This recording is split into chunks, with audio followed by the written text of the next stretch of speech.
So you're a scientist, and somewhere along the way, hammered into your head is the inevitable nature versus nurture, and that's at least up there with Coke versus Pepsi or Greeks versus Trojans.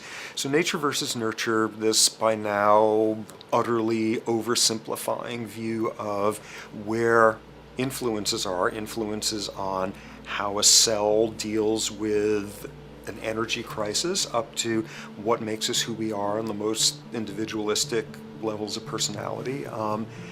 And what you've got is this complete false dichotomy built around nature as deterministic. At the very bottom of all the causality of life is DNA and the code of codes and the Holy Grail, and everything is driven by it. And at the other end, a much more social science perspective, which is we are social organisms, and biology is for slime molds. Humans are free of biology, and obviously both views are nonsense.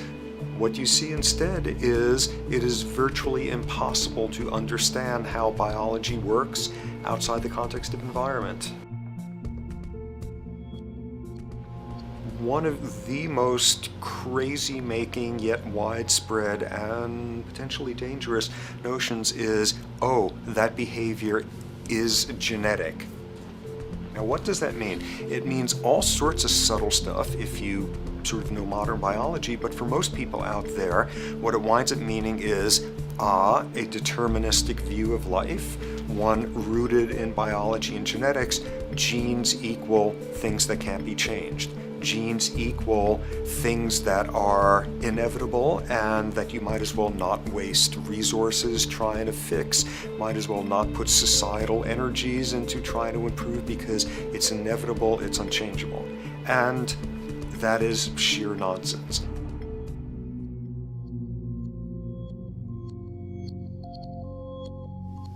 It is widely thought that conditions like ADHD are genetically programmed, conditions like schizophrenia are genetically programmed.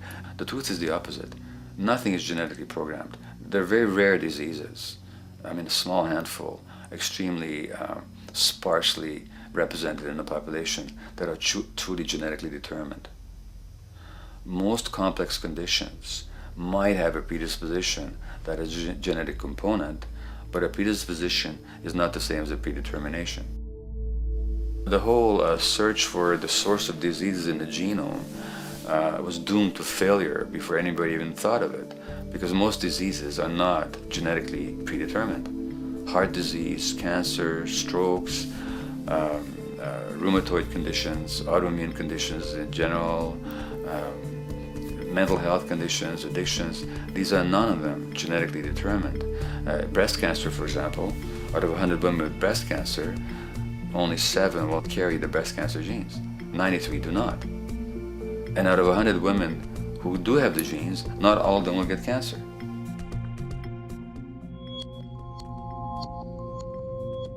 Genes are not just things that make us behave in a particular way regardless of our environment. Genes give us different ways of responding to our environment. In fact, it looks as if some of the early childhood influences of a kind of child rearing affects gene expression, actually turning on and off different genes to put you on a different developmental track, which may suit the kind of world you've got to deal with. So, for example, a study done in Montreal with suicide victims looked at autopsies of the brains of these people. And it turned out that if a suicide victim, these are usually young adults, had been abused as children, the abuse actually caused a genetic change in the brain that was absent in the brains of people who had not been abused. That's an epigenetic effect. Epi means on top of, so that the epigenetic influence is what happens environmentally to either activate or deactivate certain genes. In New Zealand, there's a study that was done in a town called Dunedin, in which a few thousand individuals were studied from birth up to into their 20s. What they found was that they could identify a genetic mutation, an abnormal gene, which did have some relation to the predisposition to commit violence, but only if the individual had also been subjected to severe child abuse. In other words, a child with this abnormal gene would be no more likely to be violent than anybody else, and in fact, they actually had a lower rate of violence than people with normal genes, as long as they weren't abused as children. Great additional example of the ways in which genes are not be-all, end-all. Fancy technique where you can take a specific gene out of a mouse, that mouse and its descendants will not have that gene, you have knocked out that gene. So there's this one gene that codes for a protein that has something to do with learning and memory, and this fabulous demonstration, knock out that gene and you have a mouse that doesn't learn as well. Ooh, a genetic basis for intelligence.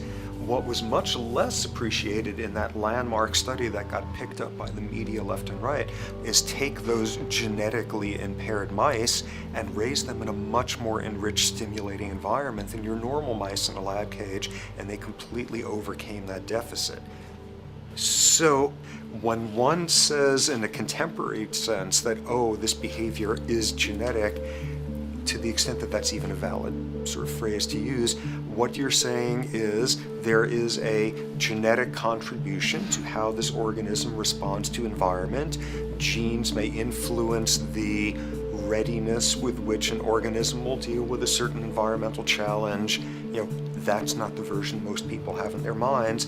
And not to be too soapboxing, but run with the old sort of version of it's genetic, and it's not that far from a history of eugenics and things of that sort. It's a widespread misconception, and it's a potentially fairly dangerous one. One reason that the sort of biological explanation for violence, one reason that hypothesis is potentially dangerous, it's not just misleading, it can really do harm, is because if you believe that, you could very easily say, well, there's nothing we can do to change the predisposition people have to becoming violent. All we can do if somebody becomes violent is punish them, lock them up or execute them. But we don't need to worry about changing the social environment or the social preconditions that may lead people to become violent, because that's irrelevant. The genetic argument allows us the luxury of ignoring past and present historical and social factors. And in the words of Louis Menand, he wrote in the New Yorker, very astutely, he said, "It's all in the genes, an explanation for the way things are that does not threaten the way things are. Why should someone feel unhappy or engage in antisocial behavior when that person is living in the freest and most prosperous nation on earth? It can't be the system. There must be a flaw in the wiring somewhere," which is a good way of putting it. So the genetic argument is simply a cop-out, which allows us to ignore the social and economic and political factors that in fact underlie many troublesome behaviors.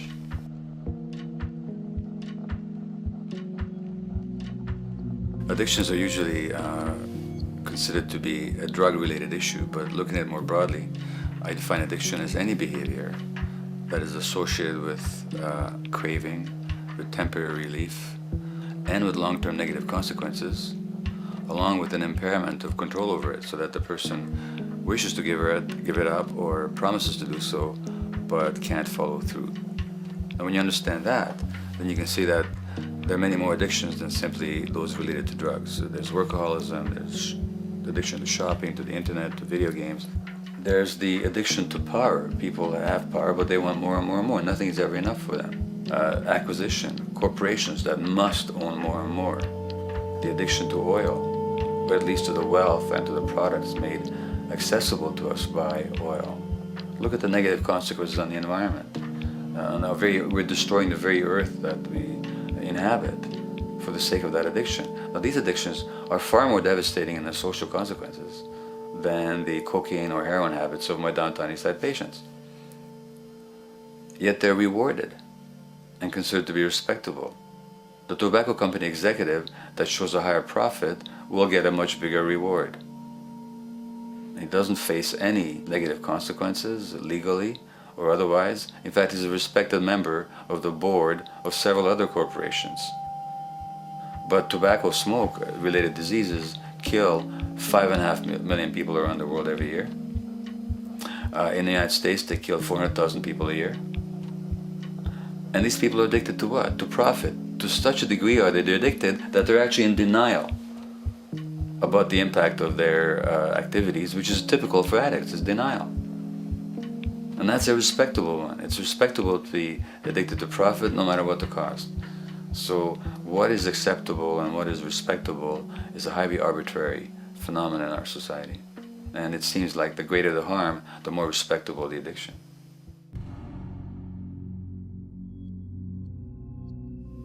There's a general myth that drugs in themselves are addictive. In fact, the war on drugs is predicated on the idea that if you interdict the sources of drugs, you can deal with addiction that way. Now, if we understand addiction in a broader sense, we see that nothing in itself is addictive. No substance, no drug is by itself addictive, and no behavior is by itself addictive. Many people can go shopping without becoming shopaholics. Not everybody becomes a food addict. Not everyone who drinks a glass of wine becomes an alcoholic. So the real issue is what makes people susceptible, because it's the combination of a susceptible individual and the potentially addictive substance or behavior that actually then makes for full flowering of addiction. In short, it's not the drug that's addictive, it's the question of the susceptibility of the individual to being addicted to a particular substance or behavior.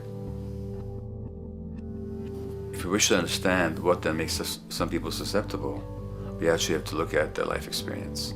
The old idea, although it's old, but it's still broadly held, that addictions are due to some genetic cause is simply scientifically untenable. What the case is actually is that certain life experiences make people susceptible. Life experiences that not only shape the person's personality and psychological needs, but also their very brains in certain ways. And that process begins in utero.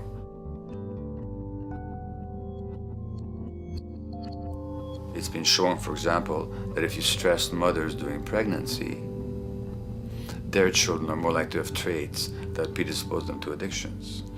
And that's because development is shaped by the psychological and social environment. So the biology of human beings is very much affected by and programmed by their life experiences beginning in utero. Environment does not begin at birth. Environment begins as soon as you have an environment. As soon as you are a fetus, you are subject to whatever information is coming through mom's circulations, hormones, levels of nutrients. Great landmark example of this, something called the Dutch hunger winter. 1944, Nazis occupying Holland. For a bunch of reasons, they decide to take all the food and divert it to Germany. For 3 months, everybody there is starving. Tens of thousands of people starve to death. What the Dutch hunger winter effect is, if you were a second or third trimester fetus during the starvation, your body learned something very unique during that time.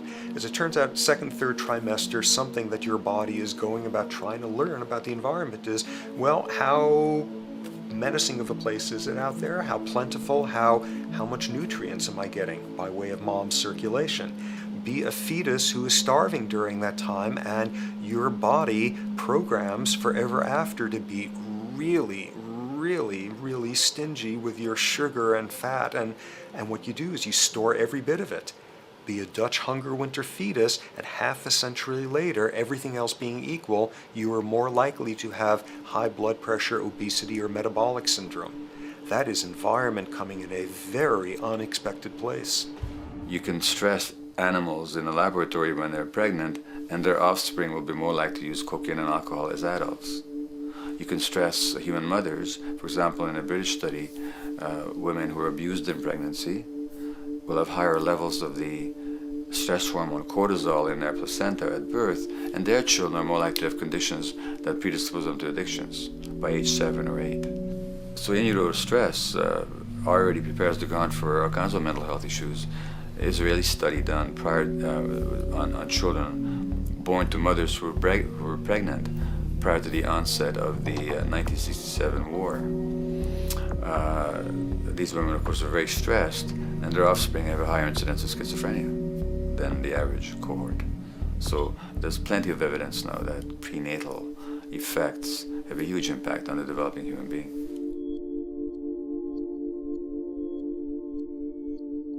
The point about human development, and specifically human brain development, is that it occurs mostly under the impact of the environment and mostly after birth.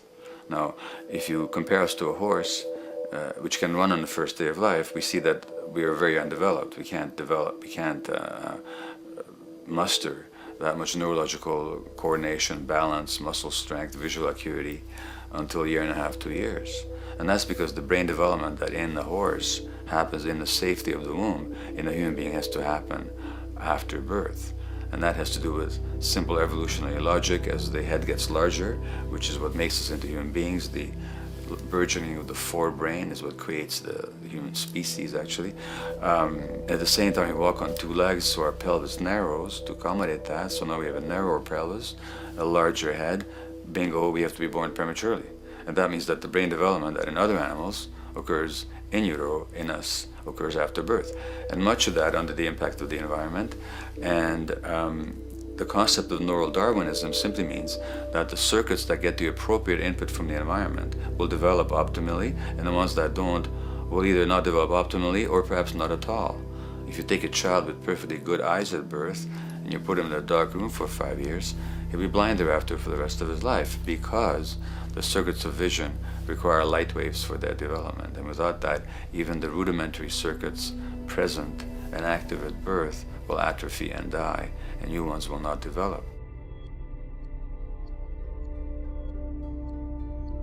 There's a significant way in which early experiences shape adult behavior, and even and especially early experiences for which there's no recall memory. It turns out that there are two kinds of memory. There is explicit memory, which is recall. This is when you can call back facts, details, episodes, circumstances. But the structure in the brain, which is called the hippocampus, which encodes recall memory, it doesn't even begin to develop fully until a year and a half, and it's not fully developed till much later, which is why hardly anybody has any recall memory prior to 18 months. But there's another kind of memory, which is called implicit memory, which is in fact an emotional memory, where the emotional impact and the interpretation that the child makes of those emotional experiences is ingrained in the brain in the form of nerve circuits ready to fire without specific recall. So to give you a clear example, people who are adopted have a lifelong sense of rejection very often. They can't recall the adoption, they can't recall the separation from birth mother, because there's nothing there to recall with. But the emotional memory of separation and rejection is deeply embedded in their brains. Hence, they're much more likely to experience a sense of rejection and a great emotional upset when they perceive themselves as being rejected than other people. That's not unique to people who are adopted, but it's particularly strong in them because of this function of implicit memory. People who are addicted, given that they, according to all the research literature, certainly in my experience, the hardcore addicts virtually were all significantly abused as children or suffered severe emotional loss. Their emotional or implicit memories are those of a world that's not safe and not helpful, caregivers who are not to be trusted, and relationships that are not safe enough to open up to vulnerably. And hence their responses tend to be to keep themselves separate from really intimate relationships, not to trust caregivers, doctors and other people who are trying to help them, and generally see the world as an unsafe place. And that's strictly a function of implicit memory, which sometimes has to do with incidents they don't even recall.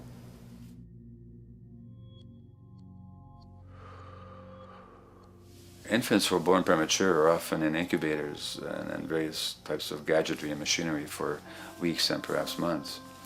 It's now known that if these children are touched and stroked on the back for just 10 minutes a day, that promotes their brain development. So human touch is essential for development. And in fact, infants who are never picked up will actually die. That's how much of a fundamental need being held is to human beings. In our society, there's an unfortunate tendency to tell parents not to pick up their kids, not to hold them, not to pick up babies who are crying for fear of spoiling them, or to encourage them to sleep through the night. You don't pick them up, which is just the opposite of what the child needs. And these children might go back to sleep because they give up and their brains just shut down as a way of defending against the vulnerability of being abandoned really by their parents. But their implicit memories will be that of a world that doesn't give a damn. A lot of these differences are structured very early in life.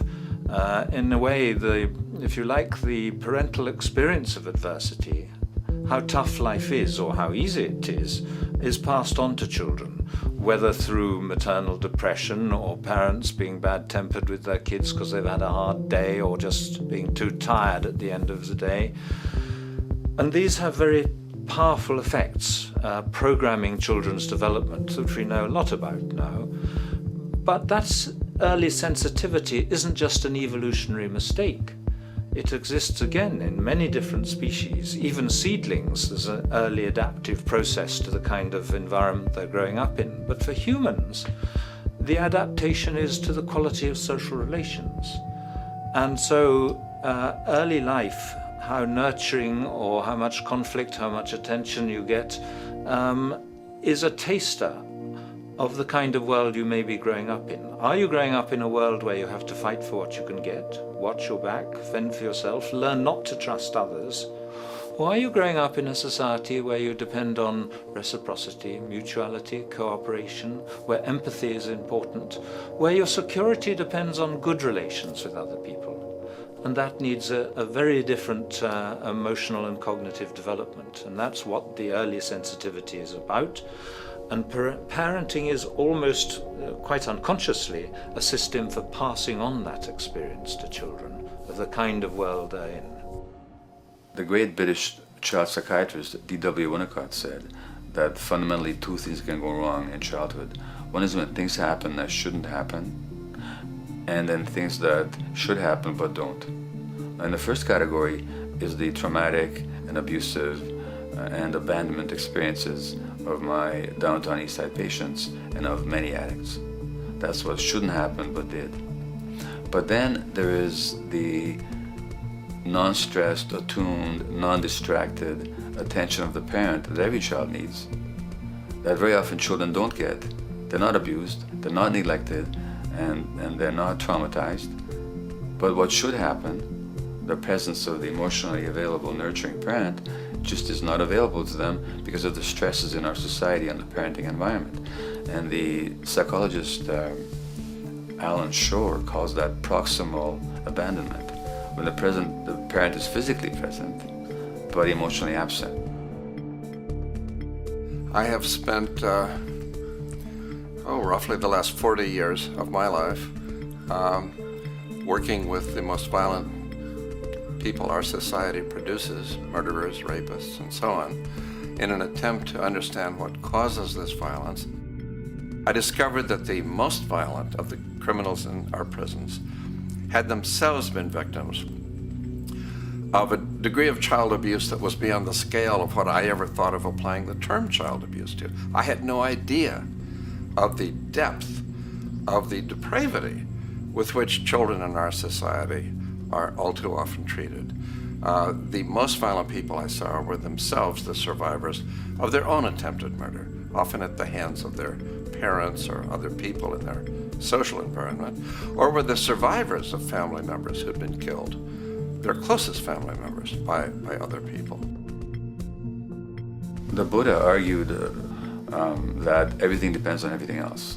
He says the one contains the many and the many contains the one. That you can't understand anything in isolation from its environment. The leaf contains the sun, the sky, and the earth, obviously. This has not been shown to be true, of course, all around, and specifically when it comes to human development. The modern scientific term for it is the biopsychosocial nature of human development, which says that the biology of human beings depends very much on their interaction with the social and psychological environment. And specifically, the psychiatrist and researcher Daniel Siegel at University of California, Los Angeles, UCLA, has coined the phrase interpersonal neurobiology, which means to say that the way that our nervous system functions depends very much on our personal relationships. In the first place with the parenting caregivers, and in the second place with other important attachment figures in our lives, and in the third place with our entire culture. So that you can't separate the neurological functioning of a human being from the environment in which he or she grew up in and continues to exist in. And this is true throughout the life cycle. It's particularly true when you're dependent and helpless and your brain is developing, but it's true even in adults and even at the end of life. Human beings have lived in almost every kind of society, from the most egalitarian, hunting and gathering societies seem to have been very egalitarian, for instance, based on food sharing, gift exchange. Small bands of people living predominantly off of foraging, but a little bit of hunting. Predominantly among people you have at the least known your entire life, if not surrounded by third cousins or closer, in a world in which there is a great deal of fluidity between different groups, in a world in which there is not a whole lot in terms of material culture. This is how humans have spent most of their hominid history. And no surprise, that makes for a very different world. One of the things you get as a result of that is far less violence. Organized group violence is not something that occurred at that time of human history, and that seems quite clear. So where did we go wrong? Violence is not universal. It's not symmetrically distributed throughout the human race. There is a huge variation in the amount of violence in different societies. There are some societies that have virtually no violence. There are others that destroy themselves. Some of the Anabaptist religious groups that are complete strict pacifists, like the Amish, the Mennonites, the Hutterites. Among some of these groups, the Hutterites, there are no recorded cases of homicide. During our major wars, like World War II, where people were being drafted, they would refuse to serve in the military. They would go to prison rather than serve in the military. In the kibbutzim in Israel, the level of violence is so low that the criminal courts there will often send violent offenders, people who've committed crimes, to live on the kibbutzim in order to learn how to live a nonviolent life, because that's the way people live there. So we are amply shaped by society. Our societies in the broader sense, including our theological, our metaphysical, our linguistic influences, etc., our societies help shape us as to whether or not we think life is basically about sin or about beauty, whether the afterlife will carry a price for how we live our lives or if it's irrelevant. In a broad sort of way, different large societies could be termed as individualistic or collectivist, and you get very different people and different mindsets, and I suspect different brains coming along with that. We in America are in one of the most individualistic of societies, and capitalism being a system that allows you to go higher and higher up a potential pyramid, and the deal is it comes with fewer and fewer safety nets. By definition, the more stratified a society is, the fewer people you have as peers, the fewer people with whom you have symmetrical, reciprocal relationships, and instead all you have are differing spots and endless hierarchies. And a world in which you have few reciprocal partners is a world with a lot less altruism.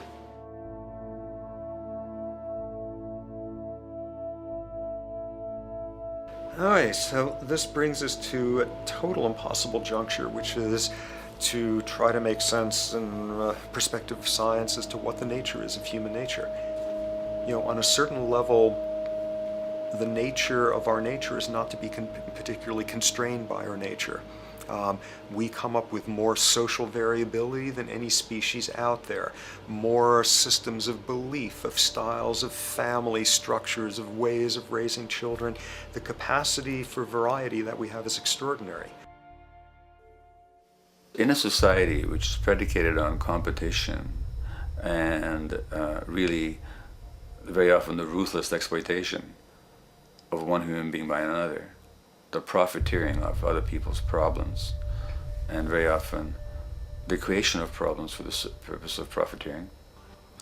The ruling ideology will very often justify that behavior by appeals to some fundamental and unalterable human nature.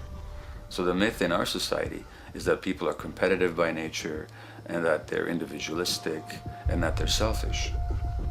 The real reality is quite the opposite. We have certain human needs. The only way that you can talk about human nature concretely is by recognizing that there's certain human needs. We have a human need for companionship and for close contact, to be loved, to be attached to be accepted, to be seen, to be received for who we are. If those needs are met, we develop into people who are compassionate and cooperative and who have empathy for other people. So the opposite that we often see in our society is in fact the distortion of human nature, precisely because so few people have their needs met. So yes, you can talk about a human nature, but only in the sense of basic human needs that are instinctively evoked, or I should say certain human needs that lead to certain traits if they are met, and a different set of traits if they're denied.